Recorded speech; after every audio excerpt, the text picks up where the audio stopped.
নমস্কার বন্ধুরা, food lover চ্যানেলে সবাইকে স্বাগত জানাই। শীতকালীন সবজির মধ্যে মূলো কিন্তু অন্যতম সবজি।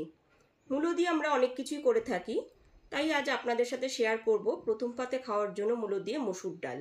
নতুন গৃহিণীদের কাছে এটি বানানো খুবই সহজ, আর এটি বানাতে একদম কম সময় লাগে, কিন্তু গরম ভাতের সাথে মূলো দিয়ে ডাল খেতে খুবই ভালো লাগে।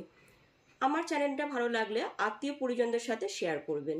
তাহলে চলুন রেসিপিটি দেখে নিই। মূলো দিয়ে মুসুর ডাল বানাবার জন্য এইখানে 2 মুঠো মুসুর ডাল নিয়ে নিয়েছি, আর নিয়ে নিয়েছি 2টো সাদা মূলো। মূলোটাকেও পরিষ্কার করে জলে ধুয়ে নেব, আর মুসুর ডালটাকেও 2 থেকে 3 বার জল বদলে বদলে ভালো করে ধুয়ে নেব।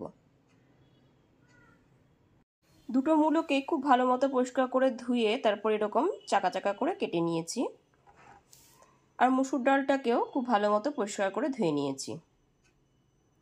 মুসুর ডালটা সেদ্ধ করে নেওয়ার জন্য একটা পাত্রে বেশ খানিকটা পরিমাণ জল দিয়ে দিয়েছি।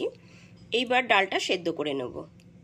ডালটা এখানে সেদ্ধ হতে হতে এতে দিয়ে দিচ্ছি পরিমাণ মতো লবণ। লবণটা খুব ভালো মতো একবার মিশিয়ে নিচ্ছি। ডালটা দেখুন এখানে সেদ্ধ হয়ে গেছে, এবার হাতাটা দিয়ে একটু ঘুটে নেব। গ্যাসের উপর একটা পাত্র বসিয়ে তাতে দিয়ে দিলাম কিছুটা পরিমাণ জল। এবার এতে দিয়ে দিচ্ছি 1/2 টিস্পুন পরিমাণ লবণ। এবার কেটে রাখা মূলোগুলোকে দিয়ে দিচ্ছি। 4 থেকে 5 মিনিট ধরে কেটে নেওয়া মূলোগুলোকে সেদ্ধ করে নেব। 4 থেকে 5 মিনিট পরে দেখে নিচ্ছি মূলোগুলো এখানে সেদ্ধ হয়ে গেছে। এবার গ্যাসের ফ্লেমটা অফ করে দেব। এবার গ্যাসের উপর একটা কড়াই গরম করে এতে দিয়ে দিচ্ছি 1.5 টেবিল চামচ সর্ষের তেল। তেলটা এখানে খুব ভালো মতো গরম হয়ে এসছে। এবার এতে দিয়ে দিচ্ছি 1/2 টিস্পুন কালো জিরে আর একটা শুকনো লঙ্কা। গ্যাসের ফ্লেমটা লোতে রেখে ফোড়নটা হালকা করে ভেজে নিলাম। ফোড়নটা এখানে ভাজা হয়ে গেছে। এরপর এতে সেদ্ধ করে রাখা মূলোগুলোকে দিয়ে দিচ্ছি। সেদ্ধ করে নেওয়া মূলোগুলো দেওয়ার পর তেলের ওপর 2 থেকে 3 মিনিট খুব ভালো করে নাড়াচাড়া করে নেব। 2 থেকে 3 মিনিট মূলোগুলো তেলের ওপর নাড়াচাড়া করে নেওয়ার পর এতে দিয়ে দিচ্ছি 1/2 টিস্পুন হলুদ। হলুদটা খুব ভালো মতো একবার মিশিয়ে নিতে হবে। হলুদ গুঁড়োটা দিয়ে নাড়াচাড়া করে নেওয়ার পর এতে আমি সেদ্ধ করে নেওয়া ডালটা দিয়ে দিচ্ছি।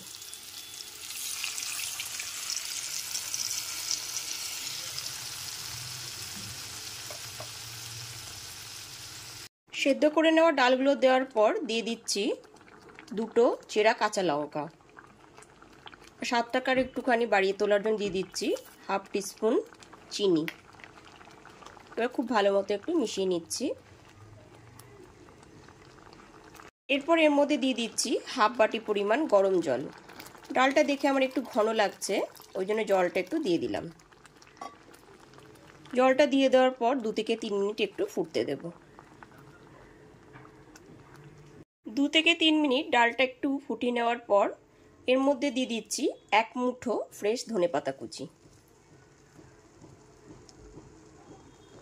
ধনেপাতা কুচিটা দেওয়ার পর খুব ভালো মতো একবার মিশিয়ে নিয়েছি। এরপর গ্যাসের ফ্লেমটা অফ করে দিলাম। এইবার একদমই ফাইনালি রেডি হয়ে গেছে মূলো দিয়ে মসুর ডাল। গরম গরম ভাতের সাথে এটি খেতে কিন্তু খুবই ভালো লাগবে। তাহলে চলুন পরিবেশন করে ফেলি। আমার এই রেসিপিটি আপনাদের ভালো লাগলে অবশ্যই একটি লাইক করবেন, আর কমেন্ট করে জানাবেন যে রেসিপিটি আপনাদের কাছে কেমন লাগলো। আর আমার চ্যানেলটা এখনো যারা সাবস্ক্রাইব করেননি তাহলে প্লিজ সাবস্ক্রাইব করুন, আর বেল আইকনটা প্রেস করে দিন। তাহলে সমস্ত ভিডিও নোটিফিকেশন সবার আগে আপনার কাছে পৌঁছে যাবে। আজ তাহলে এ পর্যন্তই, আবার হাজির হয়ে যাব নতুন কোনো ভিডিও নিয়ে। সবাই খুব ভালো থাকবেন, সুস্থ থাকবেন। ধন্যবাদ।